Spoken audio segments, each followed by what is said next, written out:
yang wajib dilakukan kepada suami. Kalau pertemuan yang lalu tentang masalah apa yang harus dilakukan suami kepada istri. Wahia ta'atu zauji, kewajiban istri kepada suami itu sebetulnya cuma satu, yaitu ta'atu zauji fi ghairi maksiatin, taat kepada suami selama itu tidak berupa maksiat. Sebetulnya kalau kita mau ngaji kitab-kitab Islam dan bahkan kita lihat di sejarahnya Rasulullah, sejarah para ulama salaf, tabi'in, sahabat, itu perempuan itu tidak punya kewajiban untuk memasak. Perempuan tidak punya kewajiban untuk mengurus rumah. Perempuan tidak punya kewajiban untuk nyapu rumah. Perempuan tidak punya kewajiban untuk cuci baju. Perempuan tidak punya kewajiban untuk cuci piring, cuci gelas, dan cuci-cuci yang lain. Apalagi cuci mobil. Tidak ada perempuan punya kewajiban seperti itu. Tetapi perempuan itu cuma punya satu kewajiban, cuma vital. Apa itu? Perempuan wajib taat kepada suami, wajib menuruti perintah suami apapun itu selama tidak berupa maksiat. Jadi ketika perempuan bersihkan rumah, itu bukan kewajiban perempuan, tapi perempuan wajib menuruti perintah suami apabila suami nyuruh membersihkan rumah. Perempuan wajib cuci piring apabila suaminya nyuruh cuci piring. Perempuan wajib untuk cuci baju apabila suaminya nyuruh cuci baju. Perempuan baru wajib masak apabila suaminya nyuruh masak. Kalau sampean lihat di kitab, ini kan anak-anak yang senior ya, anak pondok. Mestinya kan sampean ngajinya Fathul Qorib sudah selesai. Kalau sampean lihat di Fathul Qorib, itu kewajiban masak itu terletak pada suami. Kewajiban menyediakan bahan masakan itu suami.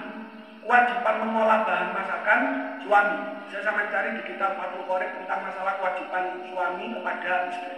Kewajiban untuk membersihkan rumah itu juga kewajiban suami. Akan tetapi suami ini punya kewenangan satu yang luar biasa. Kalau suaminya sudah nyuruh, maka perempuan atau istri wajib untuk melaksanakan.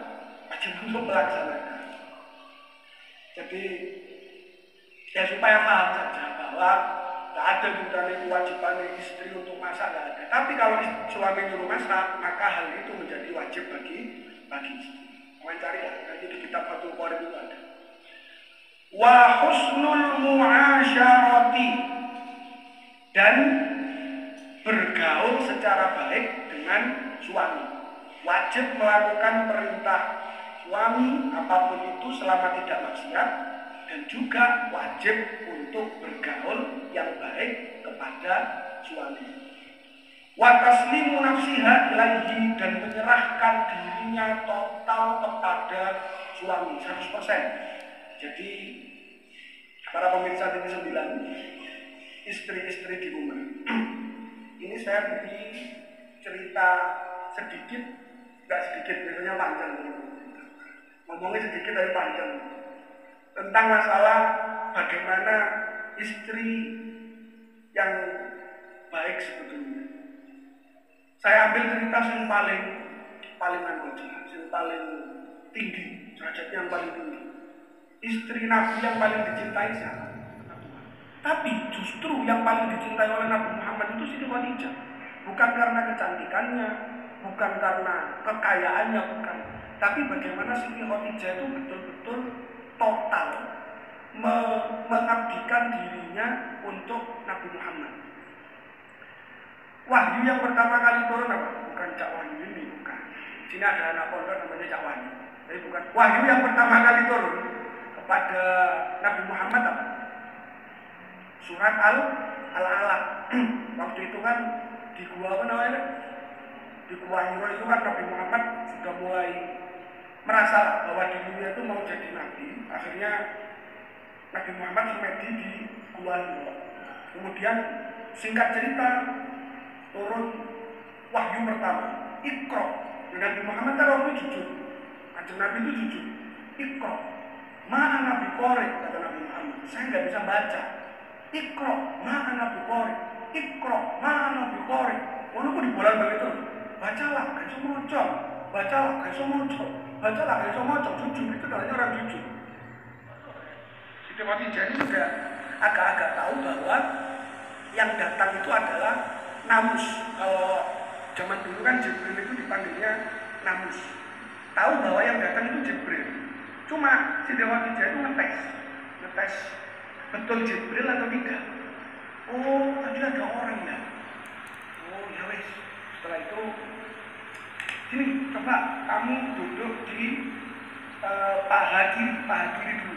Kalau sama baca ceritanya di hadis dulu.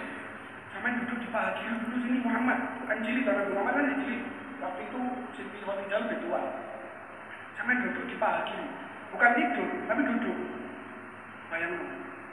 Gak turu, saya mau makan turu di paha. Wong wedokan biasa. Ibu longgul.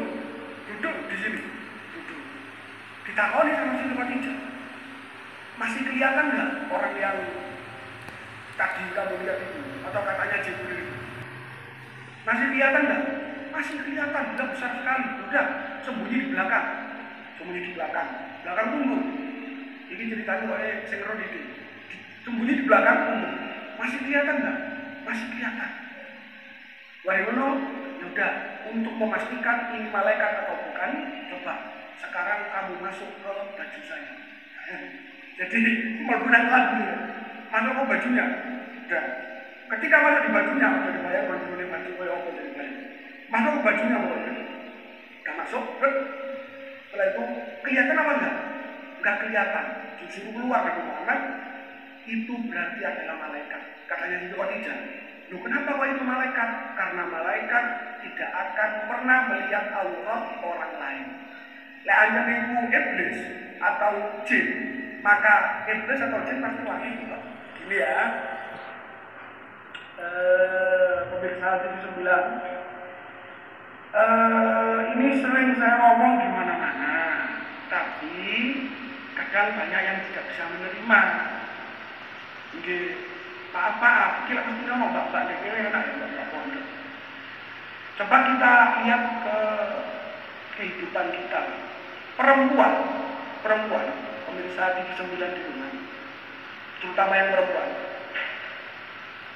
Kalau perempuan mau keluar rumah sama perempuan di rumah, itu perempuan lebih dandan ketika keluar rumah atau ketika di dalam rumah. Wedok pokoknya jadi ganti hubul wadon minal iman, hubul wadon yang benar. Kok hubul wadon minal iman? Perempuan itu lebih dandan ketika mau keluar rumah atau di dalam rumah. Realita, kenyataan. Ketika mau keluar, wedok nggak ono acara manten, ini namanya manten. Ini kepacaan, macam orang jam, bujur sampai kaki masang, eyeliner, eyeshadow, blush on dan semacamnya. Itu dipakai semua ketika keluar. Tapi ketika di rumah, mampu kunyit, mampu terasa, mampu bawang, mampu pokoknya mampu samping. Nah, ini sebetulnya kesalahan di dalam rumah tangga. Mestinya uang dari suami yang diberikan kepada istri untuk beli make up itu dipakai oleh istri untuk menyenangkan suami, bukan untuk menyenangkan orang yang di luar. Nah, cuma aku udah ngomongin ini, itu sering ngamuk. Wah, sebetulnya. Terus biasanya kamu gak diundang yang jalan. Ibu-ibu yang murid-murid. Jadi begini, ibu-ibu, hiasi diri kalian itu untuk menyenangkan suami. Hiasi diri kalian, percantik diri kalian untuk menyenangkan pasangan kalian, untuk menyenangkan suami. Dan laki-laki yang itu ngomong, Bu, misalkan nanti kalian sudah nikah, Dek, kalau sampai saya berikan make up itu dipakai untuk menyenangkan saya. Masuk, saya mau make up aku, saya dulu payu sendiri jokowi matang dulu. Payu seneng dulu make up aku, payu diselidiki. Nah itu kan bahaya. Dan ini realitanya memang ada. Sampai kadang kita itu susah membedakan. Iki wedok di Joko, di Joko apa? Di luar itu cok mantik kok. Begitu nih rumah biasa banget. Begitu nih Joko waru di dalam rumah biasa sekali. Sampai kita kadang nggak tahu. Sampai cinta Joko lawas itu Joko kok buatan nyami nih. Ini kepulan orang meteran. Macam-macam. Jadi menghias dirinya untuk kesenangan suami di menjaga dirinya.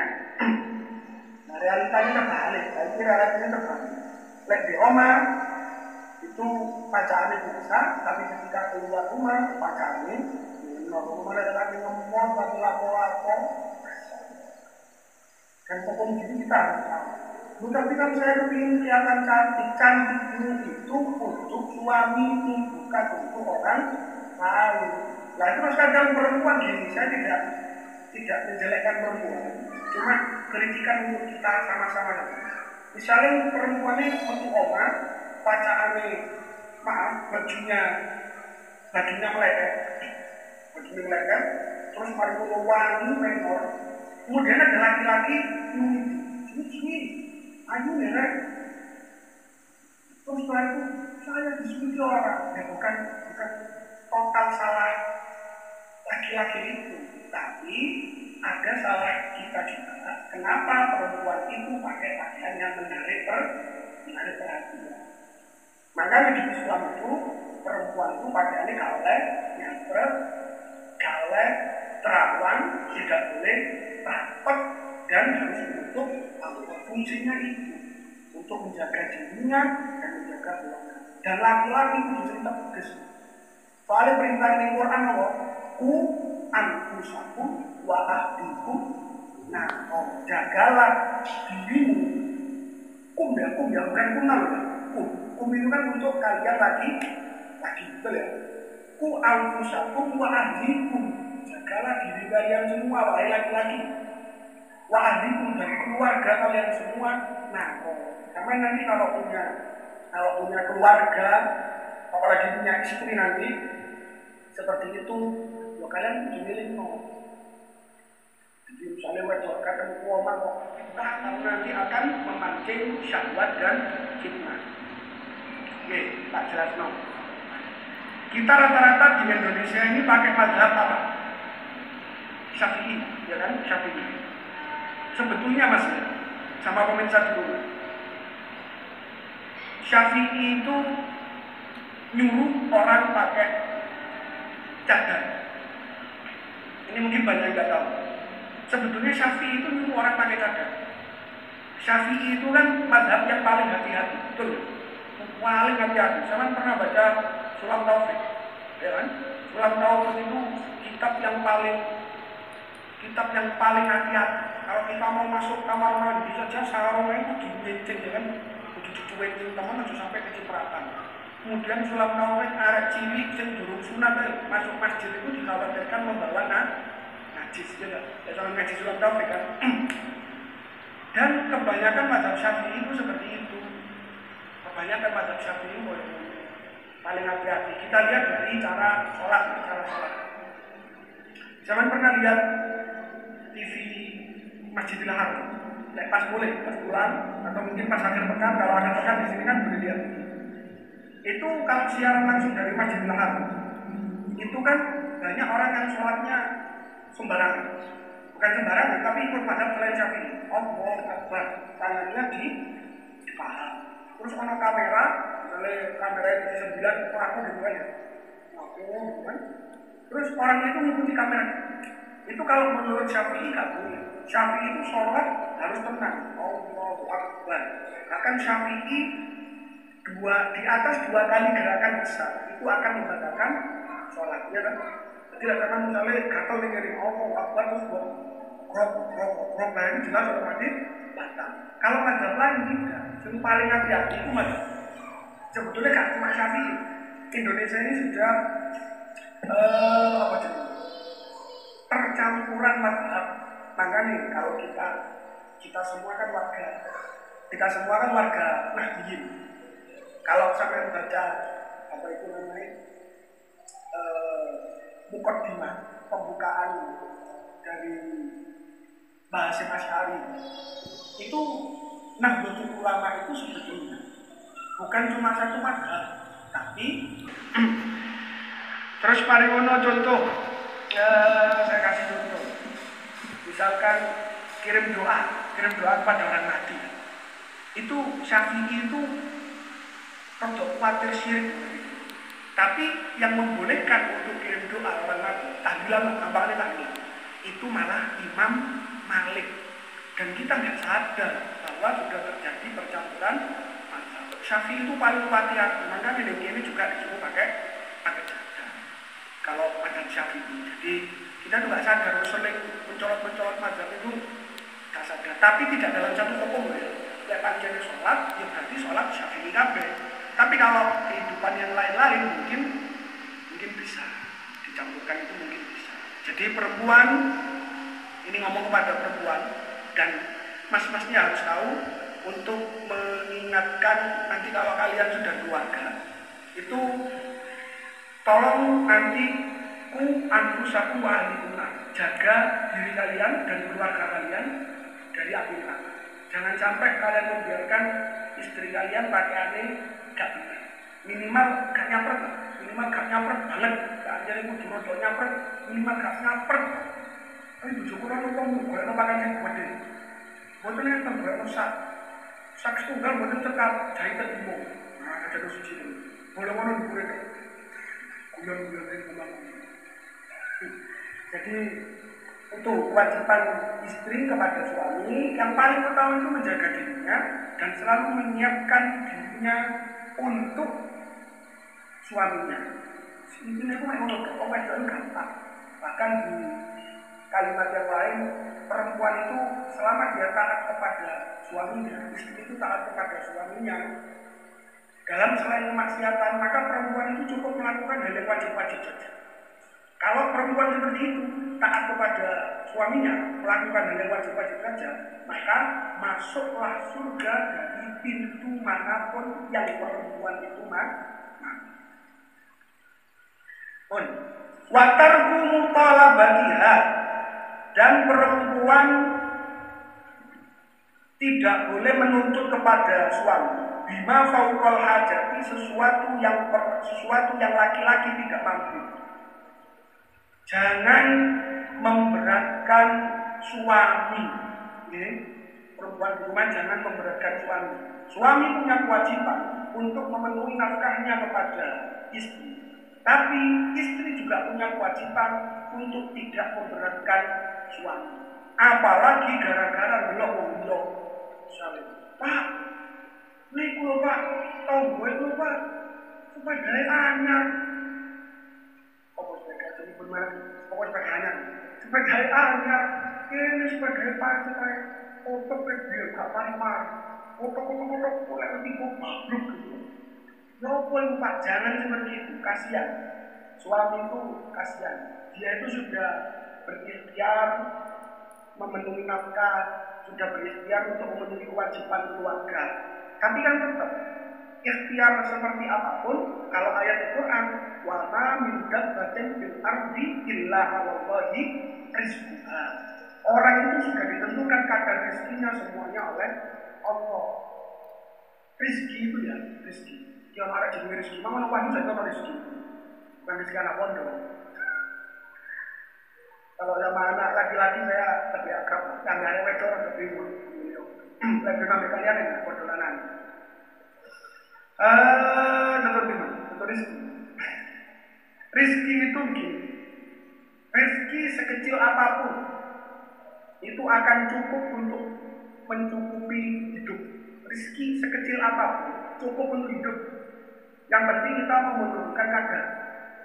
Jadi nggak biasa makan 20.000 karena rezekinya mungkin agak sedikit, 10.000, 5.000 masih ada. Di Kediri itu malah ada nasi pecel itu masih 3.000. Mulai itu jual tahu. Di daerah Wates, saya pernah sama istri itu karena ada saudara di Wates itu kan, jadi saya kan di penawaran di daerah Wates. Sego pecel, kalau tahu nih berapa sebuah orang bayar perlu aku bayarnya gak teko 3.000 rupiah dapat lauk. Kalau kadang nggak jauh imbunya mana imbu itu tambah, minta tambah kuah pecel, itu pun masih dikasih. Cukup, rezeki itu pasti akan cukup untuk mencukupi hidup.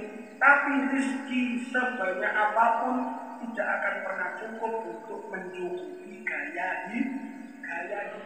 Hidup 6 bulan, dia cuma makan satu kali. Ya Allah.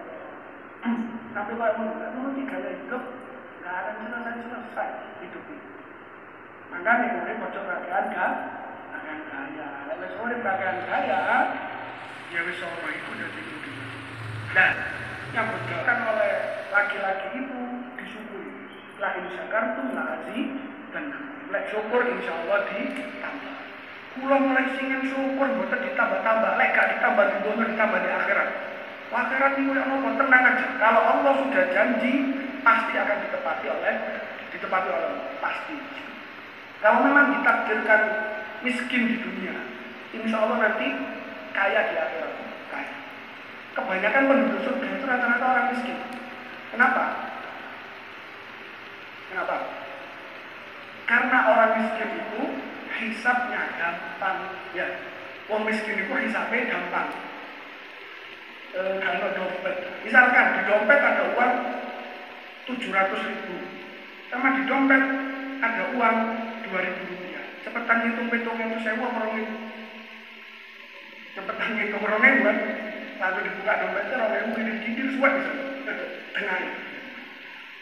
Orang yang mulai petung atau sewu campur 50 ribuan, 20 ribuan dari itu petung atau sewu kurang orang itu. Ternyata orang itu dijual ada itu. Kayak 660 ribu. Ini kurang orang yang itu hitungnya lama. Lah hisab itu ya seperti itu. Nanti semakin banyak yang dihisab, semakin banyak pertanggung jawabannya. Tapi semakin sedikit yang dihisab, maka akan semakin sedikit pertanggung jawabannya. Makanya Kanjeng Nabi itu kaya, tapi beliau itu uangnya dibuang-buang. Ya bukan dibuang dalam tempat sampah itu, tapi diberikan kepada orang-orang. Kanjeng Nabi kalau mau tidur punya uang, beliau itu bingung. Duit ini dikira sopo yang menisi. Kalau kita kan enggak, kita punya uang, simpan di dompet. Kok bumi ini menyimpan 10.000, biasanya 30.000. Bedanya kita sama Nabi Muhammad kan di situ. Mesugihan Kanjeng Nabi, tapi tamaan awak dewa. Ya. Jadi gitu. Yang penting ikhtiar, yang penting usaha, jangan terlalu menuntut suami. Menyemangati boleh, tapi menuntut jangan. Apa? Percobaan isu sampai bumi, buat oleh orang tua yang juga cari yang gak cukup lah. Jangan gak cukup ya orang tua yang berbeda. Untuk isu ada yang udah. Jangan begitu kan. Jadi suami ikhtiar, si wedok ditolong mensyukuri. Suami usaha yang perempuan mensyukuri. Bahkan di kitab Fathul Qorib kalau kalian ngaji itu kan diatur. Kalau laki-laki penghasilannya menengah ke bawah, maka cukup memberi nafkah istrinya itu setengah mud setiap hari. Kalau laki-laki penghasilannya menengah, maka memberi makan 1 mud setiap hari. Kalau laki-laki menengah ke atas, maka wajib memberi nafkah kepada istrinya 1,5 mud setiap hari sampai ditotok oleh ditotok. Jadi gitu ya, pemirsa di rumah sama anak-anak yang di pondok. Laki-laki harus ikhtiar semaksimal mungkin. Nyambut gawe atau sampai malesan kemana turun terus baru jam kopi, sementara kopi ini gak ono. Mukanya ini gak kerja dengan kopi kan. Ikhtiar semaksimal mungkin, carilah gerak, pokoknya boleh nyambut gawe. Kita nggak tahu rezeki itu ada di mana, kita nggak tahu. Kerja saja, ikhtiar. Yang lain ngajar loh, ngajar nih. Sing wayahe kerja pabrik yo mangkone pancene kerja pabrik. Sing wayahe dagang ya dagang. Yang waktunya nyuti kayak orang ini 9 ya berarti makomnya di sini. Apakah lebih baik orang yang pulang ngaji daripada nyuti? Belum tentu kan? Belum tentu. Kadang orang wong sing disyuting ini ketokane wong iki sombong. Misalkan disyuting ini sombong. Itu lebih baik orang yang nyuting tapi orangnya itu ikhlas. Tapi yo luwe apik maneh. Luwe apik maneh wong sing ceramah tapi jadi ikhtiar semaksimal mungkin dan jangan saling memberatkan. Suami jangan memberatkan istri, istri jangan memberatkan suami. Lek wis ngono iku insyaallah enak. Rumah tangga itu pasti enak. Wa ta'affuha antana lima yaksibuhu minal malil haram. Dan jagalah istri itu harus menjaga. Suami dikhawatirkan suami mendapatkan sesuatu dari barang haram. Jadi istri-istri kalau suaminya pulang ke rumah bawa uang yang nggak jelas, tiba-tiba suaminya bawa uang 100 juta, 500 juta, itu jangan istrinya tiba-tiba seneng, jangan. Tapi tanya dulu, Mas, iki duwe opo? Kok moro-moro oleh duwe akeh? Nah, wong penggaweane mek nang pasar dodolan iwak, boleh-boleh kok duwe 500 juta. Masuk akal kok? Kan enggak masuk akal. Yang sering kan kejadian di pejabat-pejabat kita itu, misalkan ada menteri, gajinya menteri misalkan 30 juta, terus pulang-pulang itu dia membawa uang 300 juta. Nah, menurutku istrinya jangan suka-suka, jangan senang-senang. Tanya dulu, ini uang dari mana? Kok mereka digaul lah, shopping untuk Washington, untuk Los Angeles, ternyata pulang-pulang dari sana dicekel KPK. Jadi tolong istri itu juga masukin duit telepon. Karena apa? Karena uang, harta, makanan yang kalian makan itu akan menentukan arah kalian itu kemana, akan menentukan arah keluarga kemana, akan menentukan jalan pikiran dan jalannya badan ini. Lek mangane barang haram, kelakuan itu bakal jadi kelakuan yang haram. Lek mangane barang halal, insya Allah kelakuan ini bakal jadi kelakuan yang halal. Aku boleh tahu ngomong di sini. Anak nakal, jangan salahkan anaknya dulu. Nakalin, ngomong bisa dinakalkan. Tanya dulu ke orang tua. Iki panganannya anak iki halal atau haram? Biasa harus yang bukti itu dipakan wong tua itu gak jelas. Waktu digondok dipakan wong itu kan, akhirnya untungnya umpong ada itu. Anaknya bongkot di dalam panganan memang gak jelas. Makanan yang haram akan menimbulkan energi yang haram, energi yang haram akan menimbulkan kelakuan yang haram, kelakuan yang haram cenderung akan maksiat kepada selain Allah Subhanahu wa ta'ala. Mungkin biha ala hadbiha. Perempuan tidak boleh membohongi istri tentang urusan haid, wujud dan awikitokon. Perempuan tidak boleh bohong tentang masalah haid. Jadi lek pancen haid ngomong haid, lek suci ngomong suci. Intinya dari sini antara suami dan istri, yang penting suami menghargai istri menghargai suami.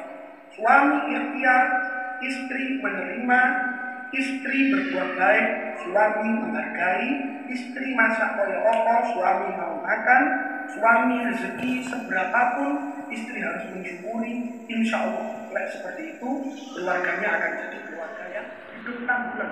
Dia cuma makan satu kali. Ya Allah. Sampai kalau menurut 3 kali hidup, nggak akan selesai hidup ini. Makanya mulai bocor pakaian kaya. Lalu sore pakaian kaya, ya wis ora itu dari itu. Nah, yang dikerjakan oleh laki-laki itu disyukuri. Lain syakartum la'azi dan lek syukur insya Allah ditambah. Kula mulai singen syukur mboten ditambah-tambah, lek gak ditambah di dunia ditambah di akhirat. Akhirat niku nek ono tenang aja. Kalau Allah sudah janji pasti akan ditepati oleh Allah, pasti. Kalau memang ditakdirkan miskin di dunia, insya Allah nanti kaya di akhirat, kaya. kebanyakan penduduk surga itu rata-rata orang miskin. Kenapa? Kenapa? Karena orang miskin itu hisabnya gampang, ya. Orang miskin itu hisabnya gampang.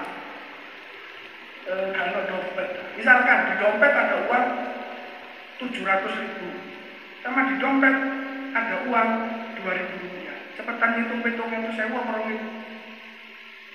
Cepetan hitung merongin kan? Lalu dibuka dompetnya orang yang gigil suat bisa tengah. Orang yang mulai petung atau sewu campur 50 ribuan, 20 ribuan, narik itu petung atau sewu kurang orang itu. Ternyata orang itu dijual arek. Kayak 660 won. Ini kurang orang yang itu hitungnya lama. Lah hisab itu ya seperti itu. Nanti semakin banyak yang dihisab, semakin banyak pertanggungjawabannya. Tapi semakin sedikit yang dihisab, maka akan semakin sedikit pertanggungjawabannya. Makanya Kanjeng Nabi itu kaya, tapi beliau itu uangnya dibuang-buang. Ya bukan dibuang dalam tempat sampah itu, tapi diberikan kepada orang-orang. Kanjeng Nabi kalau mau tidur punya uang, beliau itu bingung. Duit ini dikira sopo yang menisi. Kalau kita kan enggak, kita punya uang, simpen di dompet. Kok bumi ini menyimpan 10.000? Biasanya 30.000. Bedanya kita sama Nabi Muhammad kan di sini.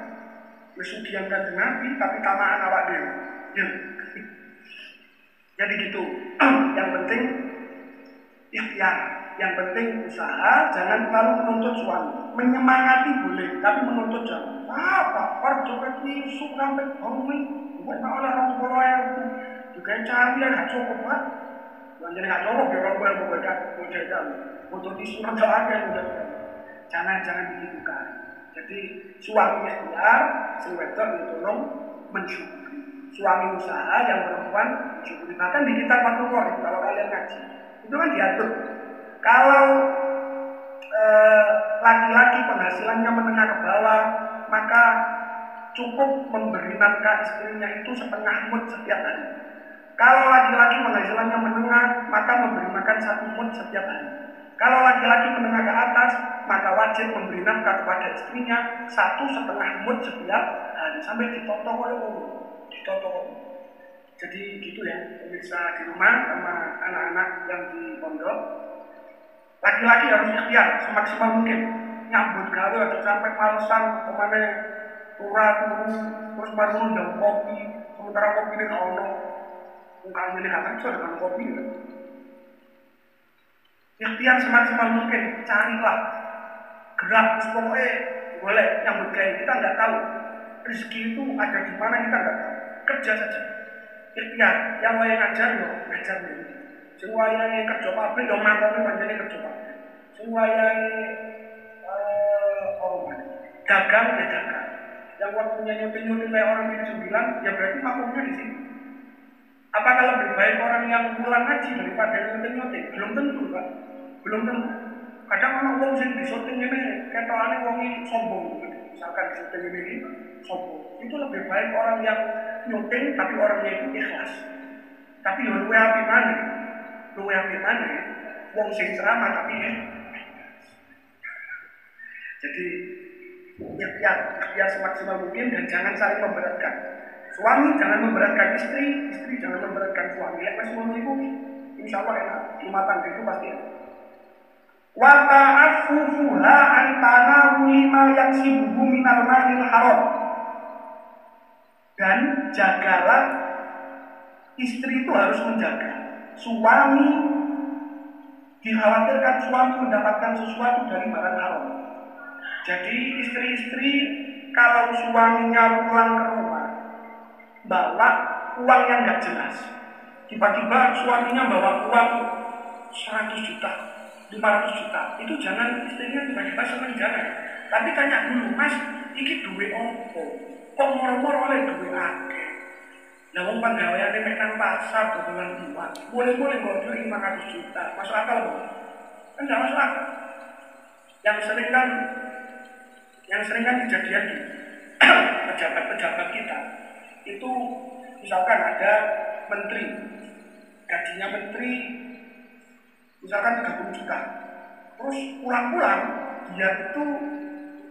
itu dia membawa uang 300 juta.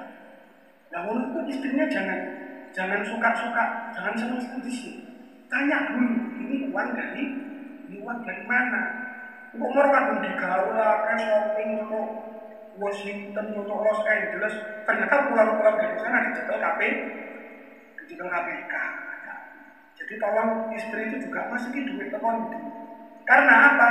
Karena uang, harta, makanan yang kalian makan itu akan menentukan arah kalian itu kemana, akan menentukan arah keluarga kemana, akan menentukan jalan pikiran dan jalannya badan itu. Lek mangane barang haram, kelakuan itu bakal jadi kelakuan yang haram. Lek mangane barang halal, insya Allah kelakuan ini bakal jadi kelakuan yang halal. Aku boleh tahu ngomong di sini. Anak nakal, jangan salahkan anaknya dulu. Nakalin momen misalnya nakal kan. Tanya dulu ke orang tua. Iki panganannya anak iki halal atau haram. Biasa harus yang bukti itu dipakan wong tua itu gak jelas. Waktu digodok dipakai wong itu kan. Akhirnya untungnya umpong ada itu. Anaknya bongkot di dalam panganan itu memang gak jelas. Makanan yang haram akan menimbulkan energi yang haram, energi yang haram akan menimbulkan kelakuan yang haram, kelakuan yang haram cenderung akan maksiat kepada selain Allah Subhanahu wa ta'ala. Mungkin biha ala hadiha. Perempuan tidak boleh membohongi istri tentang urusan haid, wujud dan al-inqita'an. Perempuan tidak boleh bohong tentang masalah haid. Jadi lek pancen haid ngomong haid, lek suci ngomong suci. Intinya dari sini antara suami dan istri, yang penting suami menghargai istri menghargai suami. Suami ikhtiar, istri menerima, istri berbuat baik, suami menghargai, istri masak koyo opo, suami mau makan, suami rezeki seberapapun, istri harus mensyukuri. Insya Allah, seperti itu keluarganya akan jadi keluarga yang